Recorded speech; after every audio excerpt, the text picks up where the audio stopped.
All righty.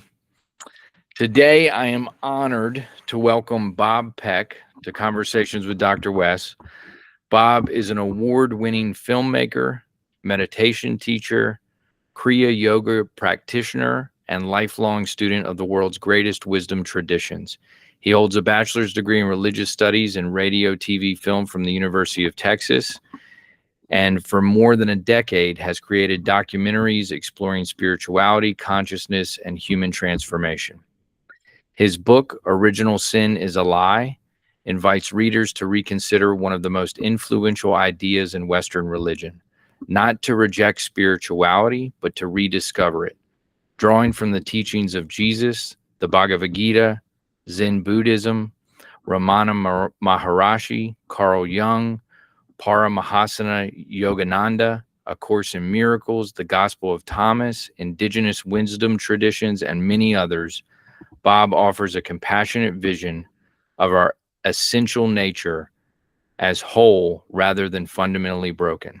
At the heart of his work is a simple yet profound invitation to move beyond inherited stories of separation and fear and awaken to the deeper truth of who we are. When he's not writing, teaching, or making films, Bob lives in Austin, Texas with his wife and young son, where he continues to work integrating mindfulness, meditation, and spirituality into everyday life. Bob, such a pleasure to have you on Conversations with Dr. Wes. Thanks so much for having me, man. Beautiful. Thank you for the lovely intro. Yeah, brother. Well, and I'm all of those and none of them.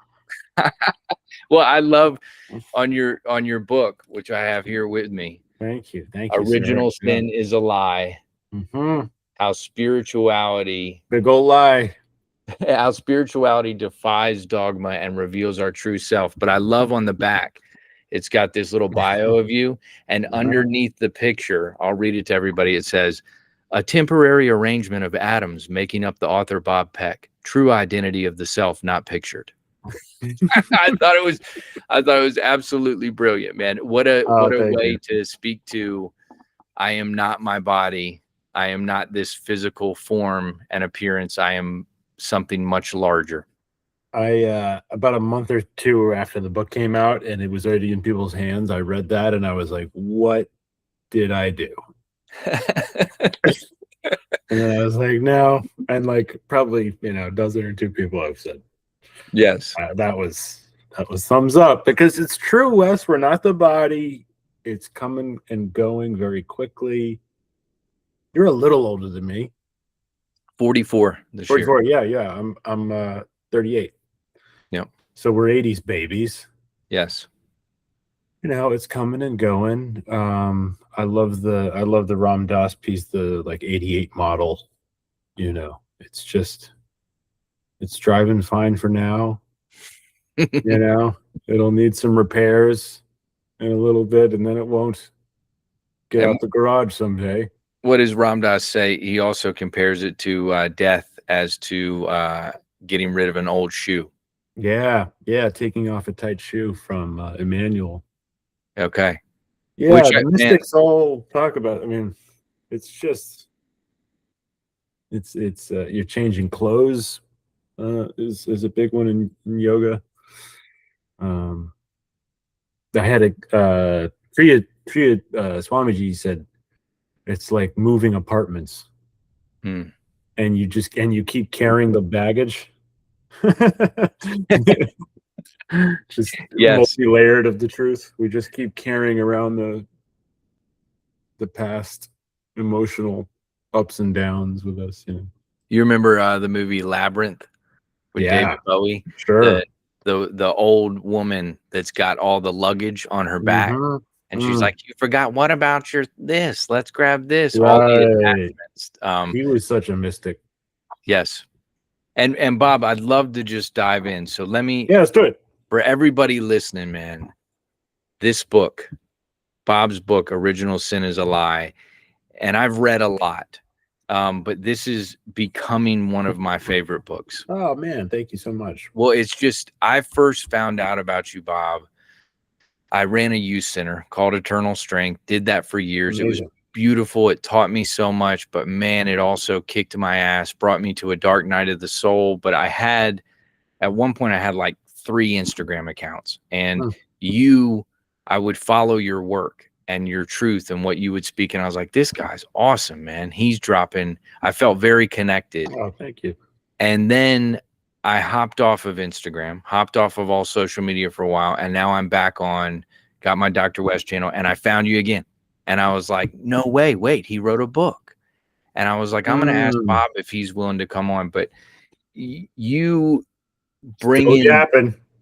and dude, it's beautiful. I'm so glad you agreed.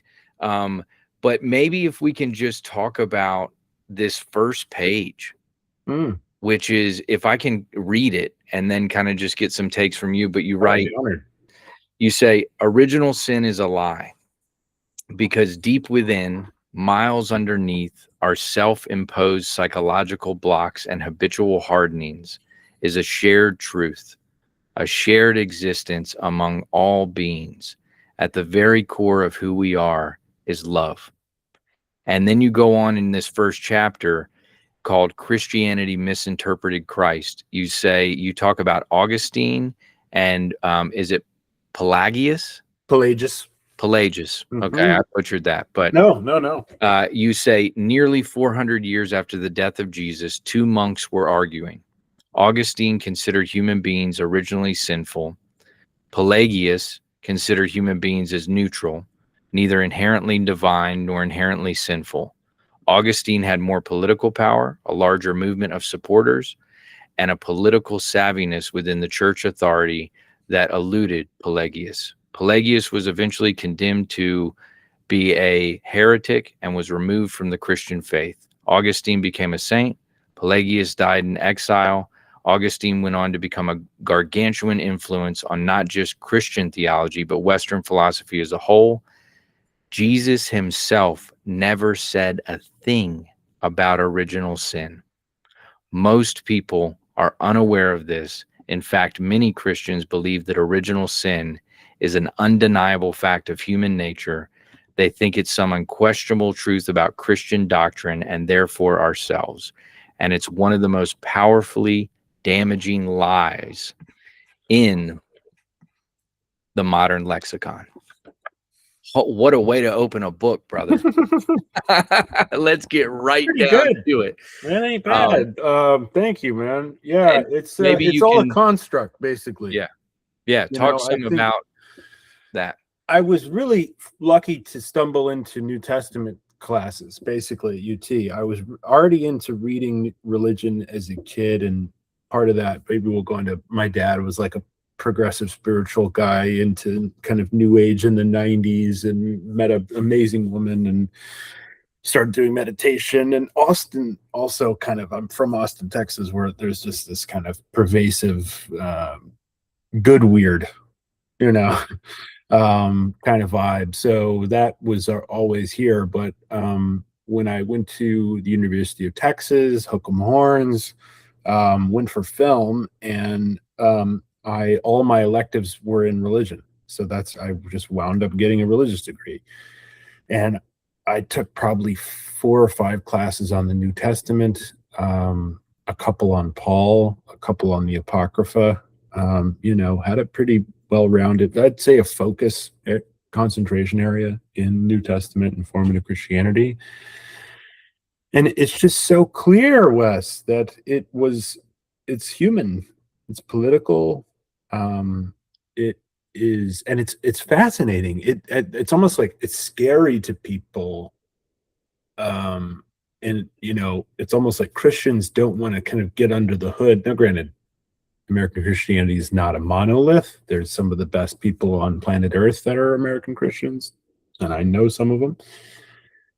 And also the institution of Christianity, and American Christianity can be controlling, coercive, at worst abusive. And it stems from this, just when this whole thing started, it's just such a human process. I mean, you even have, I was talking to my dad and my stepmom the other night, who are on board, and I think they were like, I wish some of our friends knew this. They know people in kind of right-wing Texas world that don't question a thing, and I'm kind of that son. I'm like that nephew.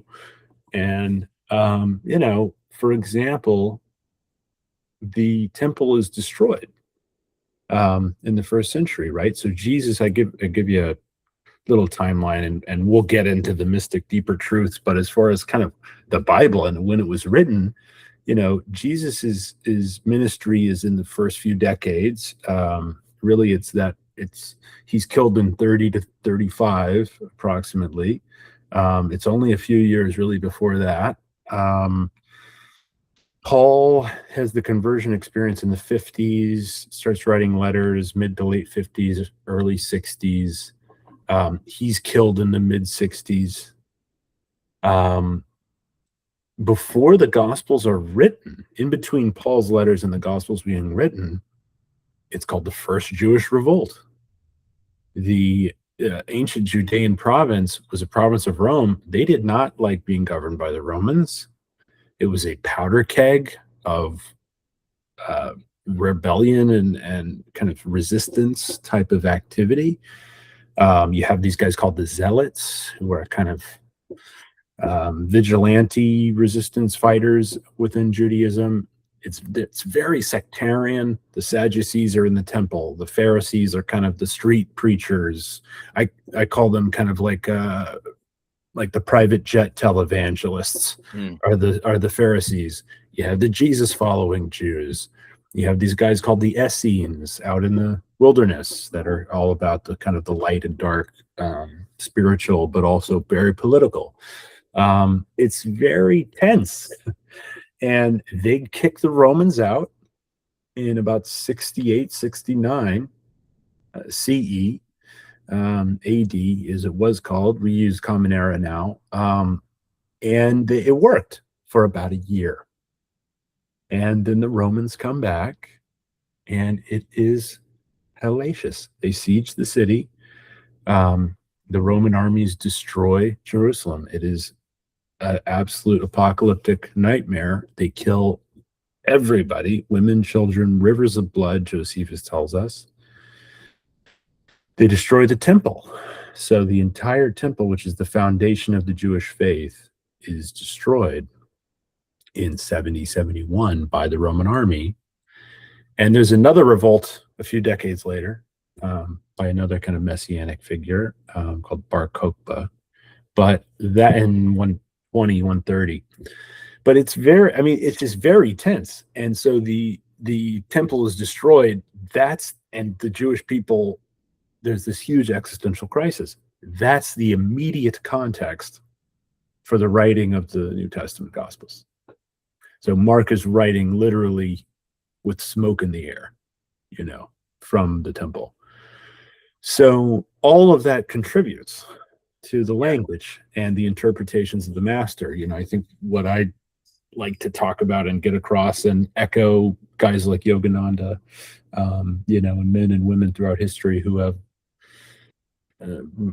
understood the true authentic teachings of Jesus, if you will, is that you can get underneath all this. You can untangle these human, political, historical aspects that come later that dilute the real deal and have very little to do with him.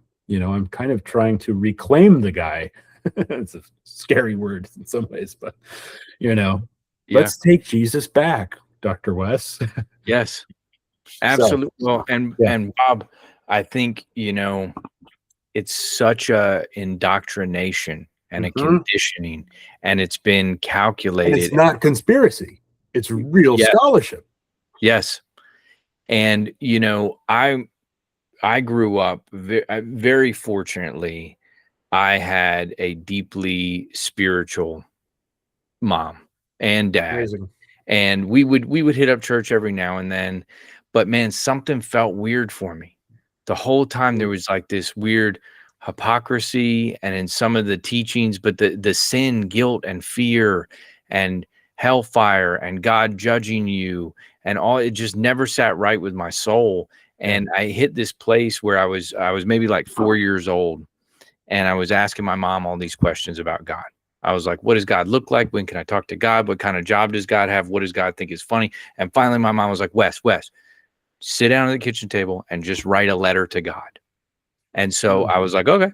And I sat down and I was like, dear God, what do you look like? When can I talk to you? Blah, blah, blah. And then I got done. She was like, okay, go bury it in the backyard. We lived in Virginia at the time. And I was like, okay. I buried it in the backyard. I wake up the next morning. She's like, well, did you go dig it up? And I'm like, no. I go out there, I dig it up, and there's a response letter. And it says, Dear Wes, I'm neither male nor female. I'm in your heart. I'm all around you. I'm in the birds and the trees. You can call on me whenever you need. And then there was like a little beginner's Bible, like, you know, with, and Beautiful. It resonated in such a way that I never felt the need to explore the Bible. And of course I went and kind of, you know, anything that walks with Christ consciousness, Buddha nature, Krishna consciousness, I aligned with. And then I had some very personal revelatory experiences with Jesus directly that I was like, we played guitar together. He was on a roller coaster. He gave me 2 big thumbs up. It was like, I'm part of all of this. It was this beautiful, but I didn't have any real scholarship or knowledge of the Bible. And so, yeah. And then I got to tell you this little side note, man.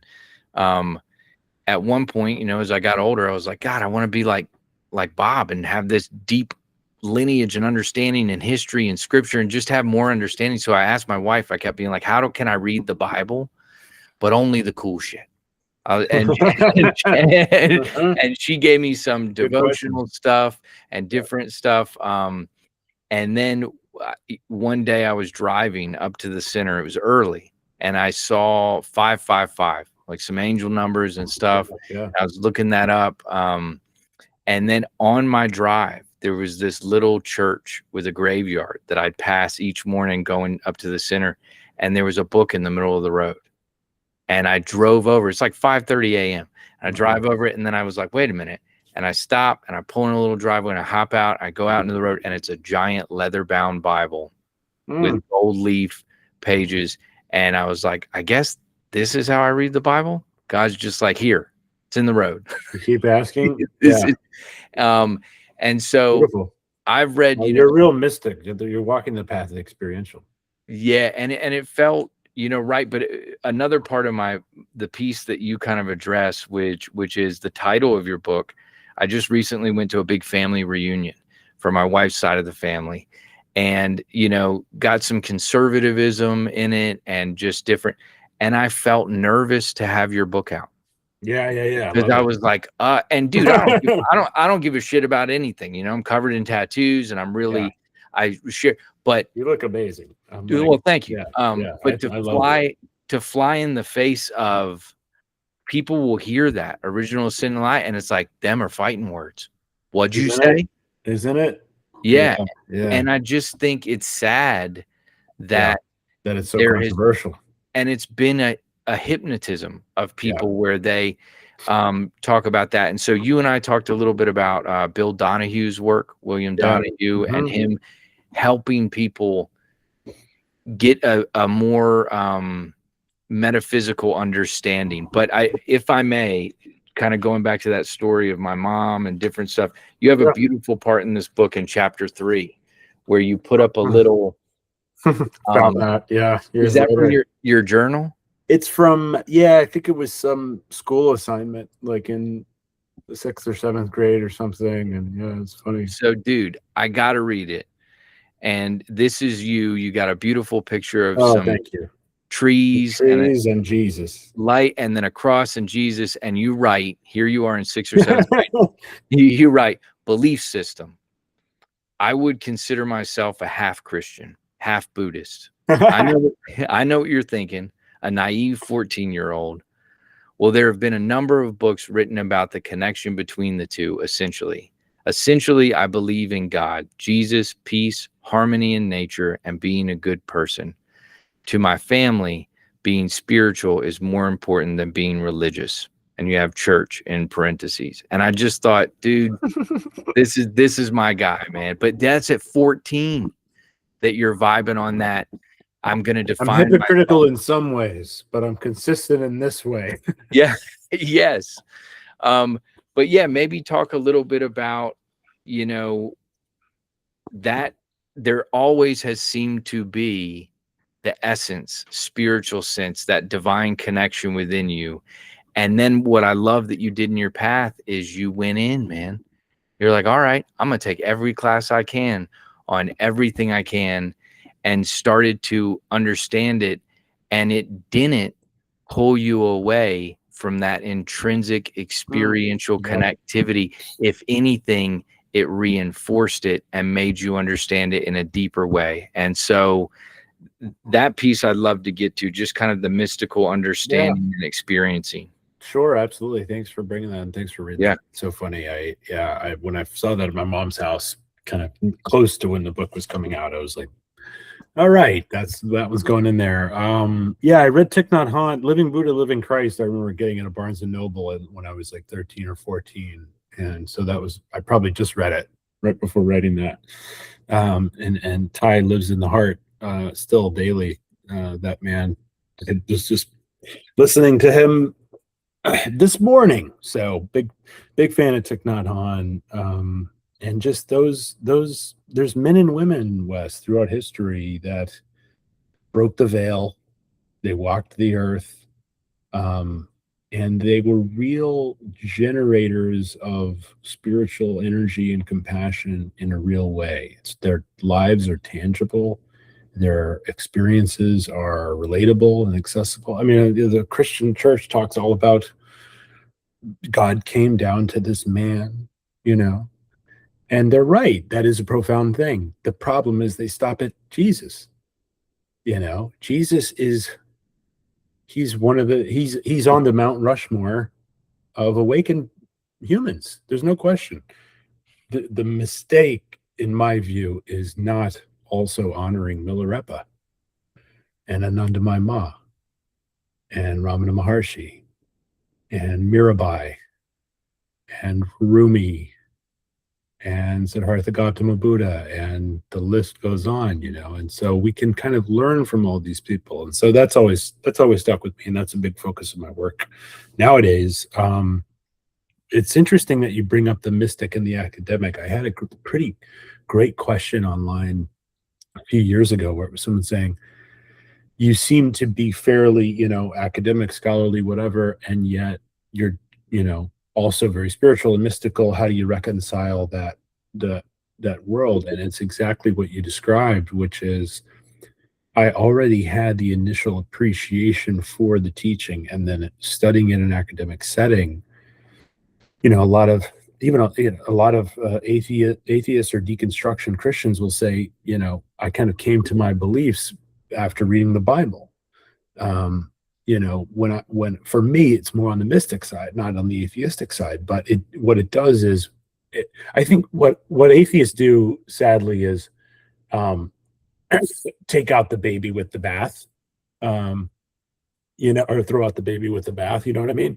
Whereas what I discovered was exactly what we were talking about earlier, which is, essentially we are just judo chop on the constructs of the institution. We're seeing through the exclusivity piece, and the sectarian piece. And the example I like to give all the time, where because I already kind of described the sects of Judea, ancient Judea, you have the Sadducees, the Pharisees, the Jesus following Jews, the Essenes.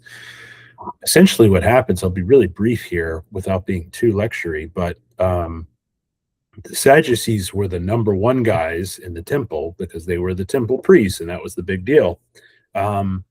They ultimately are essentially killed. They're wiped out when the temple is.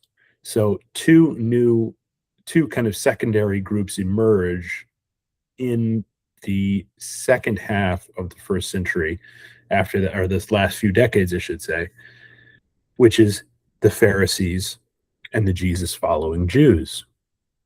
So in Bible scholarship classes, they talk about horizontal reading and vertical reading, right? And so when you go to church, they do what's called horizontal reading. They start at the nativity scene, and then he has his ministry and his miracles, and then his crucifixion and resurrection. And all the Gospels, kind of A to Z, front to back, sound like that.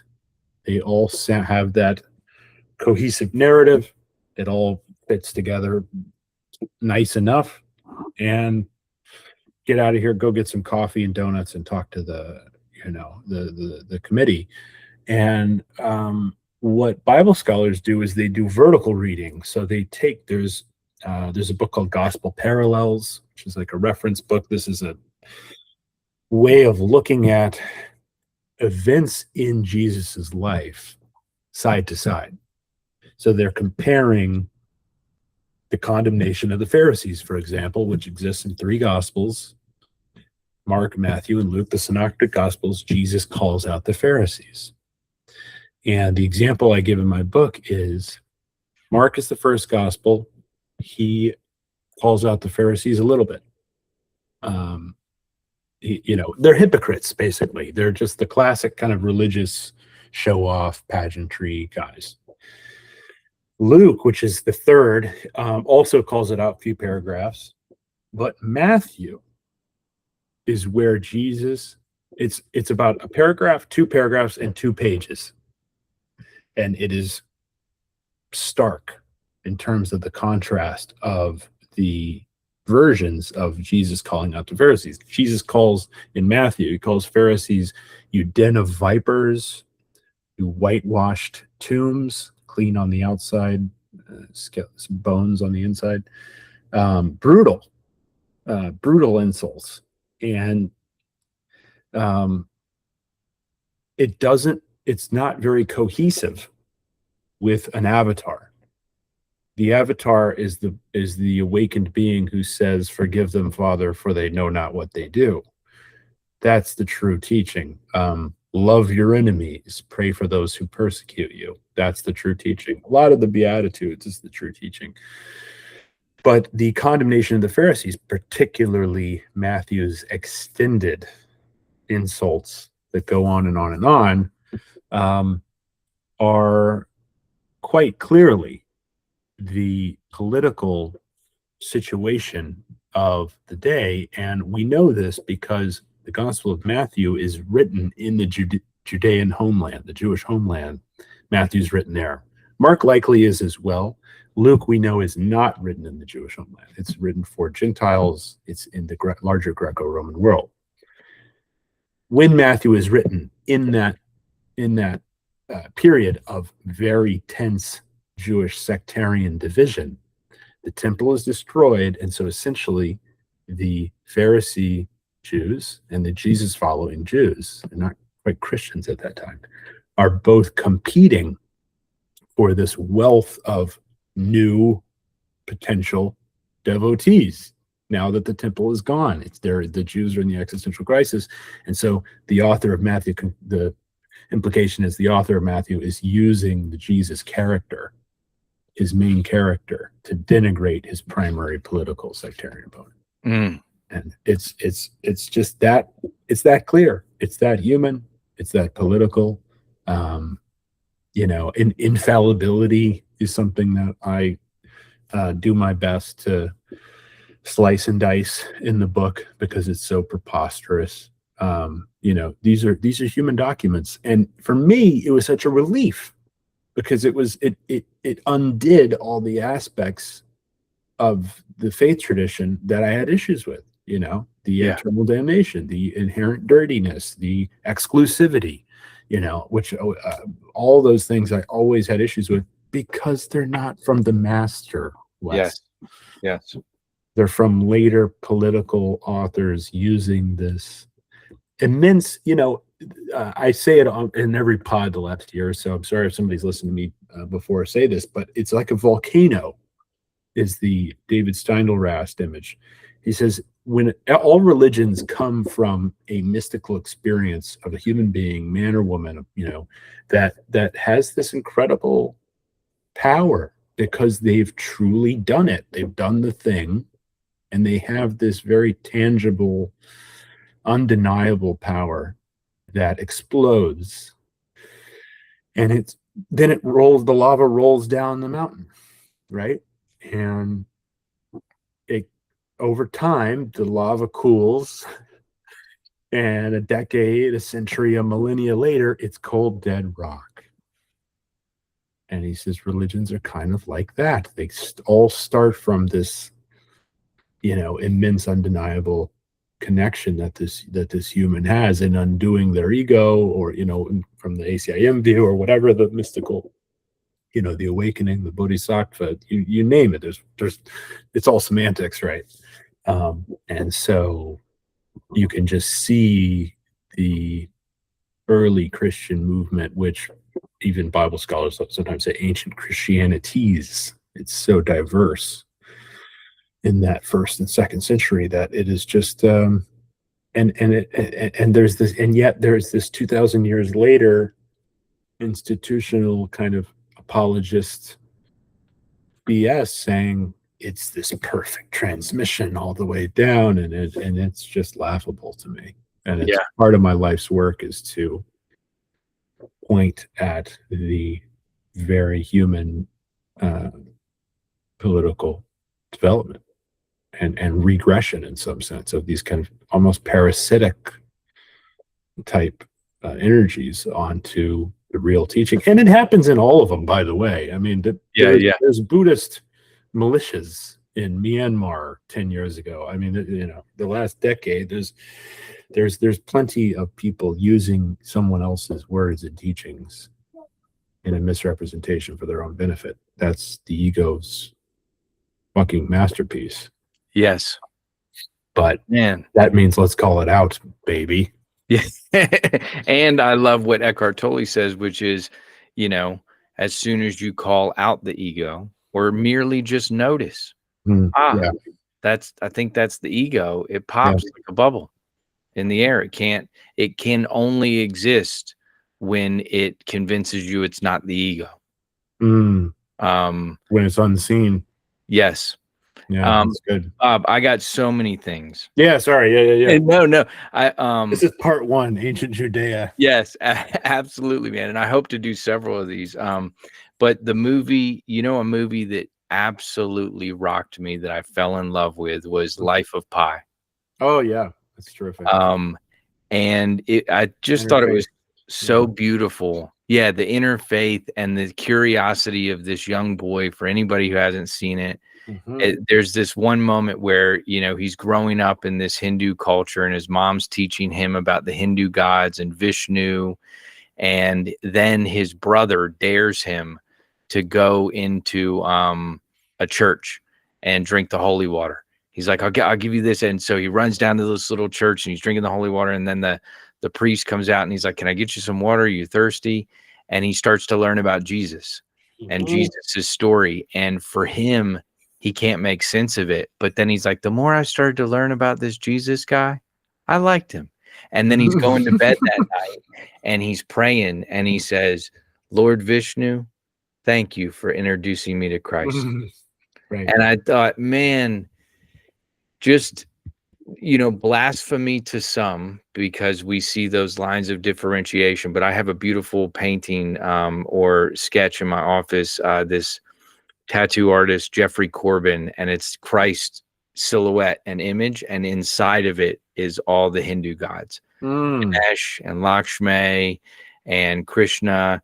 And I just, that was really powerful for me. Yeah, that's beautiful. Where it was kind of like what you wrote when you were 14. What a sweet poem what a sweet prayer that man said, that hellbound man. No.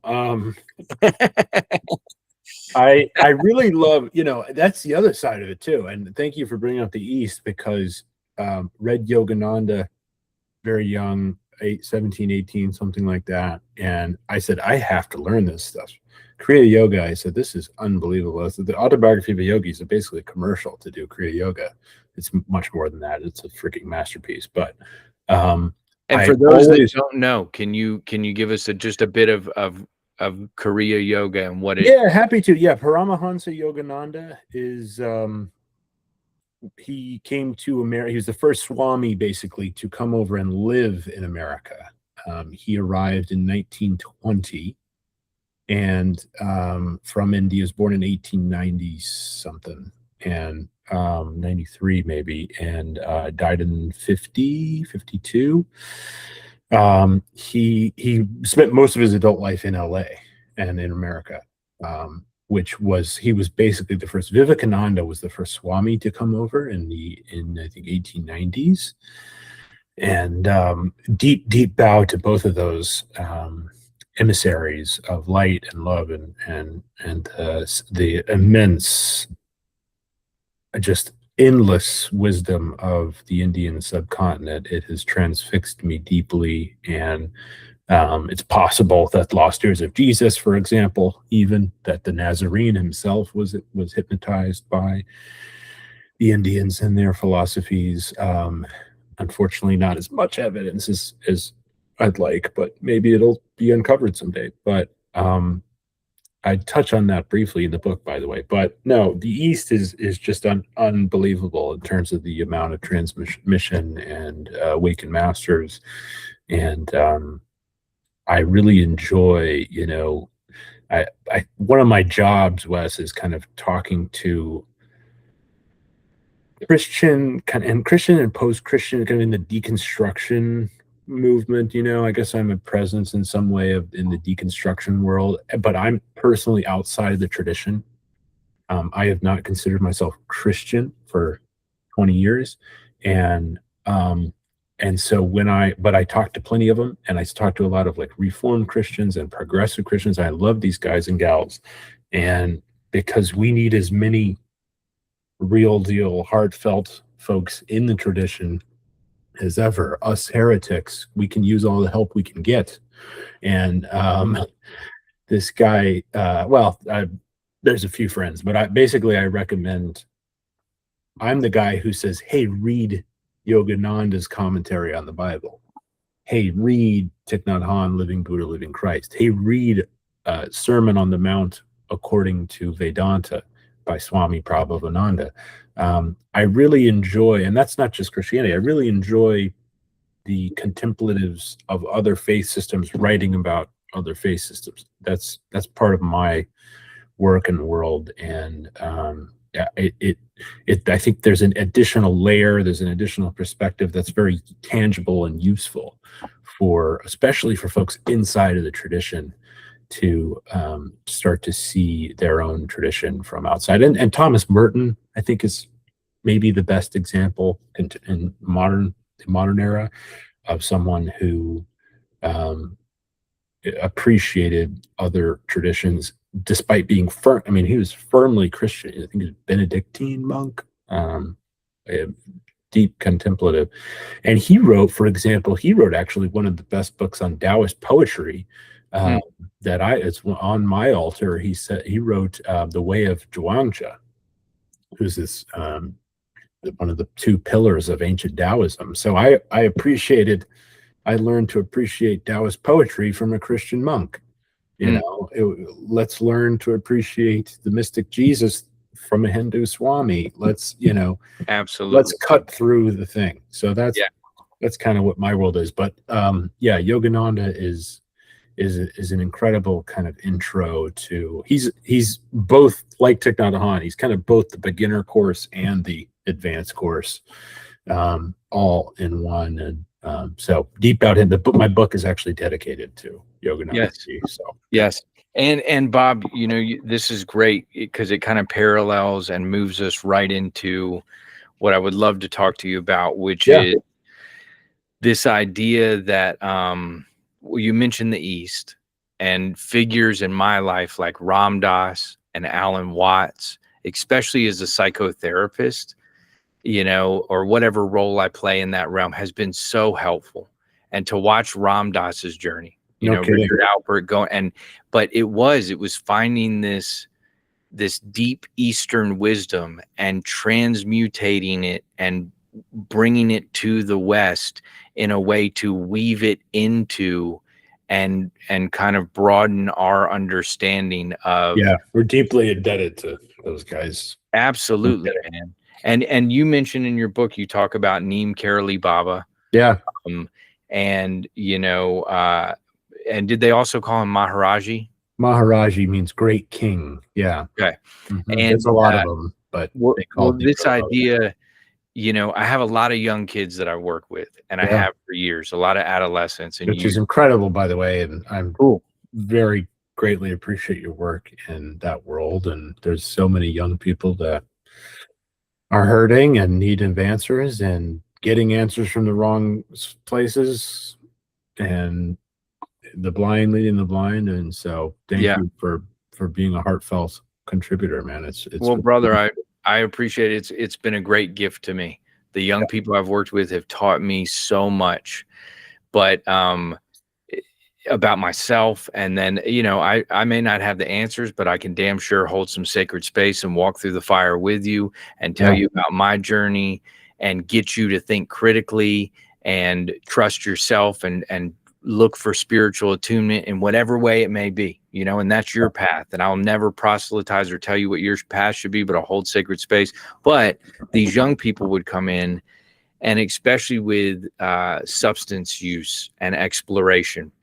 And a lot of them were experimenting with psilocybin, mushrooms, with LSD, but I'd be like the only adult that they would talk to about it. So they'd come in and be like, dude, I took all this, I took 300 micrograms of acid, but they don't even know what LSD is. They have no history of it. They have no idea about setting, intention, preparation, integration. So I'd usually be the one kind of providing this, but the video where Ram Dass talks about giving LSD to Maharshi, I would show every single one of them. Oh, wow. Every single kid, I'd be like, watch this, dude. And we get to the end where he says, for anybody that doesn't know, Ram Dass goes out to India and he's experimenting with LSD, and he takes his LSD over there and gives it to his guru. And first time he doesn't think, that he really took it, and he second guesses it because nothing happened. Second time, Maharaji shows him he's actually taken it, puts it on his tongue. But then Maharaji's beautiful words where he says, it can allow you to have the darshana of Christ, but you can only visit for 2 hours and then you have to leave. It would be better to become Christ than to just visit with him. Wow. Yes. And that for me weaves into A Course in Miracles some. And this idea of what you have written in your book, you said a spiritual mentor gave it to you. It's on page 62, The Kingdom Within, Inside, Not Among. A spiritual mentor once told me that the Christian religion only missed the true teaching of Jesus by one letter. It wasn't Christianity. It was Christ I-amity. And dude, that teaching from Jesus, where it's a bar. Not mine. I cite him. Christ I-amity, this idea that Jesus was trying to show us, you will do better things than I ever could. The kingdom is within you. You are my hands. You are my feet. And that where we go is that idolized worship of like, we're going to worship a figure, that the figure wanted us to see the divine Christos within. Yes. And the Christ consciousness that lives in each one of us, and to embody that and shine that light. It's a real shame that we so misheard him. There's that funny meme online of the sad Jesus. It's like from like a Renaissance painting or something, but he's kind of like, he's like bummed out.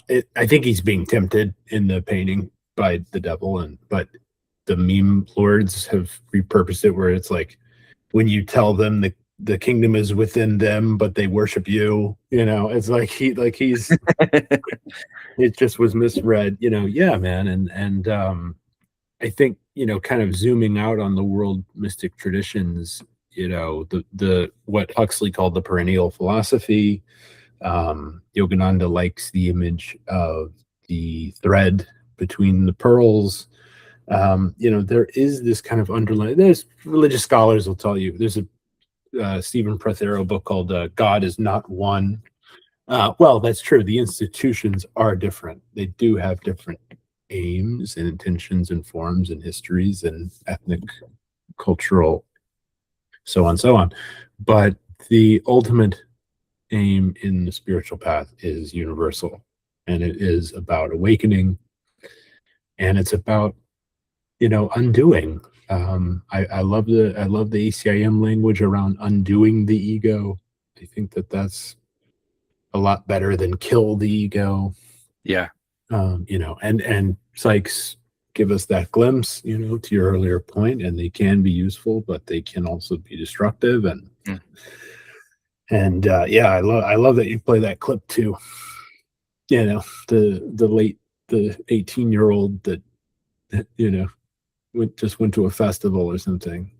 Yeah. We're trying. How can we help the younger version of ourselves, Wes? That's a whole nother podcast, right? But no doubt. That's what you're doing. That's a deep work, brother. Well, and I'm grateful for it, and I feel called to it. And but let's take a bit, because I know we have to jump here in a little bit.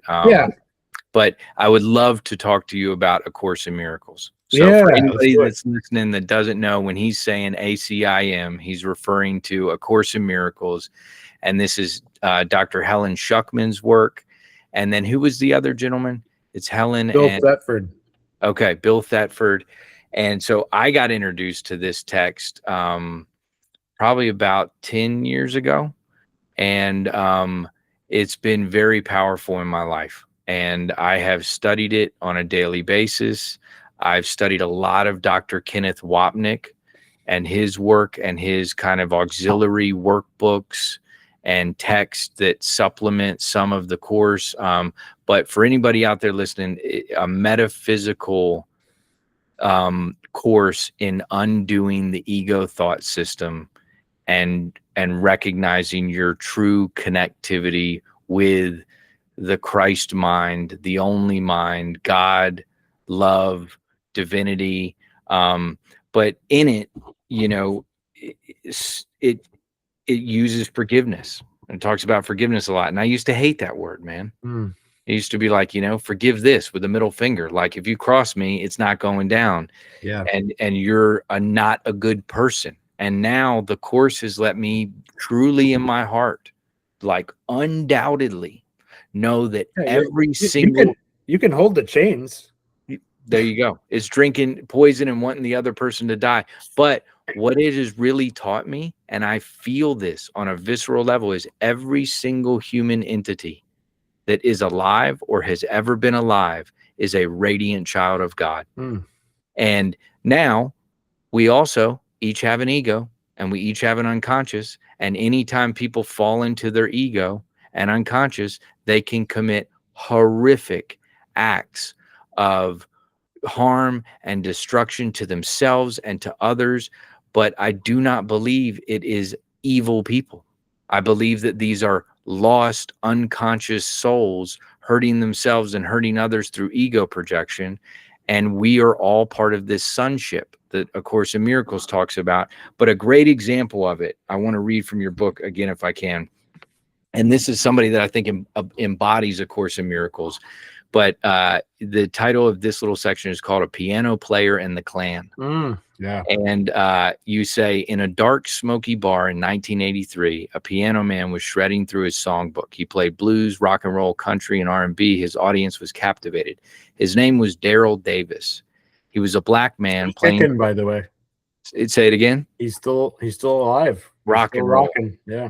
And he's amazing. So for people listening, he was a black man playing for a room full of white people, a small town in Maryland. It wasn't white only because it was the 80s. After the show, Davis was picking up his piano. White man approached him, complimenting his playing. He thanked the man, who then said he never heard a black man play as well as Jerry Lee Lewis. Davis replied that actually Jerry Lee learned to play from black blues, boogie woogie piano players. He's a friend of mine. The white patron seemed skeptical. Despite this, they got a drink at the bar and entered into a conversation.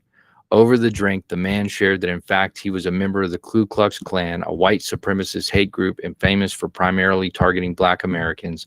The two became friends, and eventually the man gave Davis's contact information on KKK leaders. Over time, Daryl Davis has become friends with dozens of Klan members, including Imperial Wizard Roger Kelly and Richard Preston. He gave away the bride at Preston's wedding, and over the years, Davis has collected over 40 robes from Klan members who left the organization thanks to their friendship with him. And then I'll read this part and I'll stop. Davis writes, I am a musician, not a psychologist or sociologist. If I can do that, anybody in here can do that. Take the time to sit down, talk with your adversaries. You will learn something. They will learn something from you. When two enemies are talking, they are not fighting, they are talking. It's when the talking ceases that the ground becomes fertile for violence. So keep the conversation going. And I believe when two people are connecting, Martin Buber says it well, God is the electricity that runs between them. And so maybe we can talk about the Course in Miracles, forgiveness, the sonship. Radical unity, radical oneness. The beautiful thing there's so many amazing things about A Course in Miracles, but uncompromising, is an adjective we get from Disappearance of the Universe. It's uncompromising in terms of its non-dual philosophy. And I think, non-dual is a term for that kind of section of spiritual philosophy, maybe the more extreme, if you will, which is, as you know, I'm helping contextualize this. It just means not two. There's not two. There's no separation. In most of the esoteric traditions in world religious history, we have this idea, which is why they're all the homies. The ancient Vedic tradition, there's non-dual in the Gita, which is one of the oldest Sanskrit texts we have, the Mahabharata, the epic poem. All the greatest hits have non-dual, right? Non-dual philosophy, non-duality. Shankara, Adi Shankara, Shankaracharya is this medieval Indian who gives us he's more of an editor, commentator. There's a healthy scholastic debate on what level of semantic form we call him, but we do owe him a debt of gratitude to kind of condense and formulate modern day Advaita Vedanta, which is sometimes Vedanta is a large school within Indian philosophy, and Advaita is within that. But Advaita Vedanta in particular is this kind of what's sometimes called the jewel of Indian philosophy. It is so.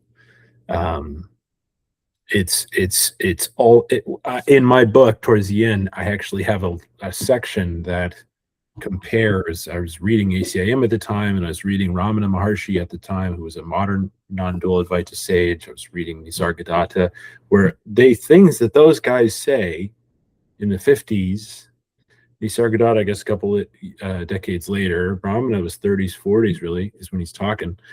A Course in Miracles came out in 76 by a Jewish atheist psychotherapist in Columbia University in New York City. And it sounds verbatim, dog. And it is hilarious that ACIM, it's almost word for word something Ramana says across the ocean. And I just really have a profound appreciation for A Course in Miracles as a modern day system. It has kind of academic quality to it, where people in our period of time are used to school type shit. So it has text, a workbook, a manual for teachers. It's broken down and as kind of like a syllabus, as a self-study. That's not a religion. It's not a cult. There are a handful of communities that are cult-like, I've learned over the years, because that's what happens. Yes. There's a volcano piece. Yep. And people are going to misread it. And ACIM students now came out in 76. They've been arguing about it for decades. Yeah. In terms of what this means, what that means, just like I'm sure the early Christians and, Buddhist followers the second he dies. But it's very beautiful. It's very profound. And I quote it a few times, and it's a life's work. I'll give you a couple of good ones. This one's really nice. When you have learned how to decide with God, all decisions become as easy and as right as breathing. There is no effort, and you will be led as gently as if you were being carried down a quiet path in summer. Mm. This one's pretty good. It says, your faith is placed in the most trivial and insane symbols: pills, money, protective clothing, influence, prestige, being liked, knowing the right people, and an endless list of forms of nothingness that you endow with magical powers.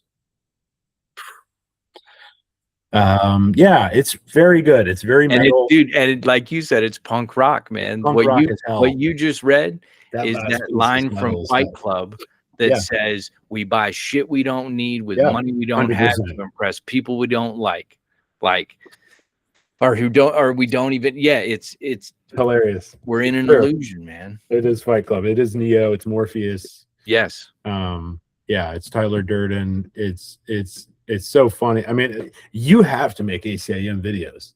Cool, man. I already feel it. It's just such a big project where I'm like, I don't know how to begin it. Like, I want to read from Wapnick's workbooks almost verbatim because nobody's done that. Yeah. And then I'm like, it's marinating though. It's so and maybe just start with one. Yeah. You know, just like, that's my advice. And it's like, don't think of it as like a 10-piece perfect work or whatever, or I have to do a weekly, or, you know, just do a couple and see how it goes. And well, dude, that's where Wapnick has been so helpful to me, because he says, quit taking yourself so serious. Even as a Course in Miracles student, quit taking the damn course so serious. The tiny mad idea, this like just do it and offer yourself forgiveness and grace. And then, you know, for anybody listening, the 3 lines Eckhart Tolle likes to say, if you can understand. Also a big fan of ACIM, by the way. Yes. He always, one of the only ones that he references consistently. But it's like Jesus, A Course, and Buddha. Yeah. Or like his 3. Yep. So like, same, dog. But the lines in the beginning of A Course in Miracles that they basically say, for anybody listening, if you can understand these 3 lines, then you get the course. And it is: nothing unreal exists. Nothing real can be threatened. Therein lies the peace of God. Opening lines. Open in the very first beginning. And I come back to them. And, you know, I used to do the very meticulous, like, I got to memorize it. And I'd focus too much on the words and the exact wording. And what you start to find with the course is, it's more just letting it wash over you and feeling it and embodying it. And every moment of every second in this time and space continuum that we exist in, you can either choose ego or you can choose God and Holy Spirit and Christ mind. And when you do that, something. But I don't want to. Changes. Yeah. I know. Vivekananda is a great one. He says, it is we who put our hands over our eyes and cry that it is dark. You know, A Course helps me read Vivekananda. Yes. You know, Hafiz helps me understand Zhuangzi. You know, they're all the same. They're all just undoing the dream. We're undoing the dream. Yeah. But you're still a great piece in A Course is you're not leaving the dream necessarily. You're becoming a lucid dreamer, right? You're becoming awake in the dream. You're turning the nightmare into a happy dream is one of the images in A Course. Yep. Zhuangzi is the ancient poet I was telling you about that Merton got me into. Cool. He says his most famous poem, he says, I dreamt I was a butterfly floating here and there in all manners and all aspects, a butterfly. And then I awoke. Here I am now, a man. However, I do not know if I'm a man dreaming I am a butterfly, or if I'm a butterfly dreaming I'm a man. Wow. It is, and you speak to it, so beautifully. Kenneth Wapnick makes a decision-making chart that has been helpful for me from a visionary standpoint. But he says, the only thing that really exists is above this line in the chart, and I'll put a link up so people can see it. But it's Christ. It is the non-dual divinity and oneness and source energy and life force, and that is all that exists, is God and Christ and love. And then below that is this tiny little mad idea that we thought that we could ever be separate from that source energy, which we can never be separate from, but we are in that dream space of separation. And here has the world of duality been created. And we are, the sun and the moon and day and night and on and off and black and white, and words and language is already inherently dualistic. And so how do we operate in this dualistic world, recognizing it is a dream, it is an illusion, and the only thing that really exists is eternal spirit and divine source energy in God. And we are from that and with that no matter what, and always will be. Beautifully put. Yeah. We're here. Well, Bob, I know you got to run, brother, but listen, this book, I rock this on the shelf beside Ram Dass's Be Here Now, beside Khalil Gibran's The Prophet, beside Course in Miracles, because, dude, it lines with all of it. And you mentioned Rumi, Hafiz, all these. I'm throwing. Well, see, that's the other thing. It's just cite everybody. Yeah. Put everybody good in there. Yes.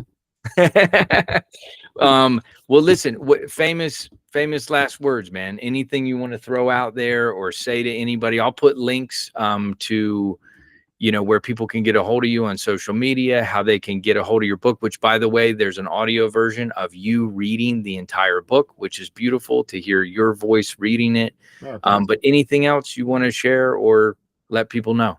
Yeah, I mean, I really loved how you put that there at the end. Thank you.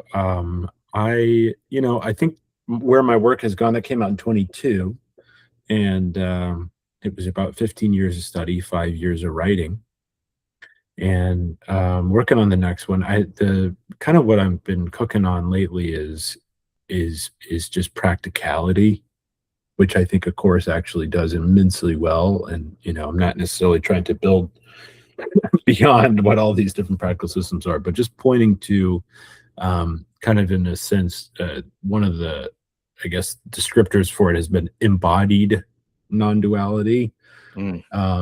I think that in spiritual world, we kind of have spiritual time and then work time, or we have work and play. We have church, and then we have the bar. And the goal in all of this, what comes up, Krishna's huge on this, but really all the world mystics is, can you see the Divine Mother in the cashier? Can you be really, really present all the time? Maybe your manager isn't White Tara, maybe she's Kali. Right? But that everybody is a part. But Ram Dass has a great bit. He says, I think the bank teller. He says, I know she's the bank teller, or the bank teller. I know she's the Divine Mother. It's okay if she doesn't know. Yes. But I know. You Yeah. know? And it's a little bit of that mystic madness, I guess. But yeah, trying to just keep it, kind of the incremental gains. You mentioned, of course, having that process. You're just over. What comes through you, I think is what you said. It's kind of like a hammer. It's like a tenderizer almost. Yeah. On the meat, you just keep banging that hammer, and then you kind of look up and you have a totally different reaction or a totally different experience based on your progress. In some ways, we're in the world, but not of it. We are in these bodies, and there is a timeline capacity, and there's no time.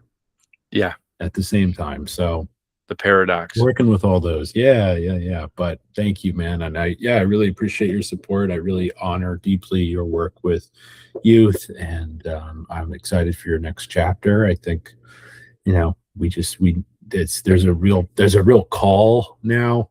That word is floated, but there's a real dharmic obligation, I think, for people who are being heartfelt and also lighthearted to share and support and uplift each other in the absolute chaos of samsara, of hypersaturation, age of information, geopolitical chaos, domestic challenges in America, environment. I mean, pick one, right.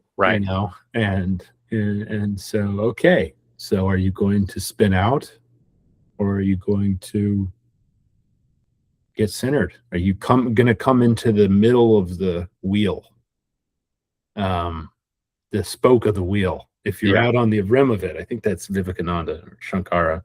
If you're on the edge of the wheel, you're crazy. You're throwing up. Just inching your way into the center. Yeah, exactly. Yeah. So, anywho, may we all find it. I'm looking Bob, too, brother. Listen, man, incredibly grateful for you coming on. This is, if we can make this part 1, part 2, we'll kind of pick up where we need, when we need, and hardly mention the Buddha. That's what I mean. We got a lot, man. Well, cool. Thank you again, Bob. Appreciate Thanks, you, man. Talk soon. Appreciate it. Cheers.